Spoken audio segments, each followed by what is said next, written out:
ভাই আমি বাঁচতে চাই, ক্যাম্পাস লাইফে ফিরে যেতে চাই, হল লাইফ এনজয় করতে চাই, আবার ক্লাস শ্রেণীকক্ষে ফিরে যেতে চাই। ঢাকা বিশ্ববিদ্যালয়ের ছাত্র তালহা, বয়স মাত্র 20 বছর। তালহার হৃৎপিণ্ড আর আগের মতো কাজ করছে না। ডাক্তাররা বলেছেন তাকে বাঁচাতে হলে এখনই সিঙ্গাপুর নিয়ে যেতে হবে, আর এই চিকিৎসায় খরচ প্রায় 40 লক্ষ টাকা।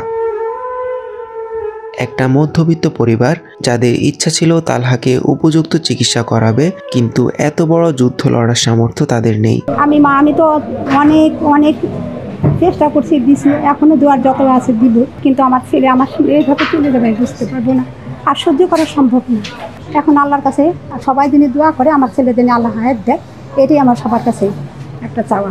এই সেই তালহা যে একদিন স্বপ্ন দেখতো দেশের জন্য কাজ করার। সে হাসলে তার বন্ধুরা বলতো, তুই থাকলে জীবনটা হালকা লাগে।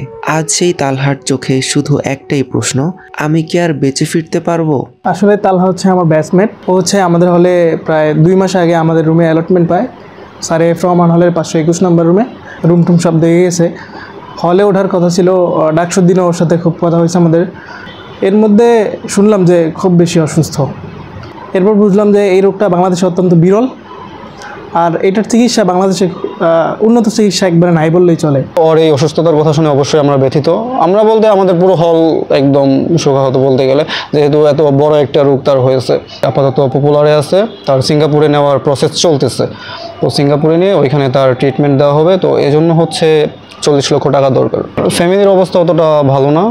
তাছাড়া আমাদের ভার্সিটিতেও একটা কালেকশন হচ্ছে, তার জন্য একটা ফান্ড রেজ হচ্ছে। হ্যাঁ, আমাদের হলে একটা কালেকশন হবে, রুম থেকে করা হবে, মানে আমরা গিয়ে প্রত্যেক রুমে করব। তাছাড়া আমরা ব্যক্তিগতভাবে যতটুকু পারি রুম থেকে করতেছি। আমাদের পুরো ক্যাম্পাসে একটা পেজ খোলা হয়েছে ওর নামে, ফান্ড ফর তালহা নামে, সেখানে কালেকশন হচ্ছে। তালহার পরিবার আজ সময়ের সাথে যুদ্ধ করছে। তুমি আমি সবাই মিলে যদি হাত বাড়াই, তাহলে হয়তো এই তরুণটা আবার ফিরবে, হাসবে, স্বপ্ন দেখবে, হয়তো আবার বাঁচবে। তালহার বিকাশ এবং নগদ নাম্বার স্ক্রিনে এবং কমেন্ট বক্সে দেয়া আছে। চলো আমরা সবাই মিলে তালহার পাশে দাঁড়াই।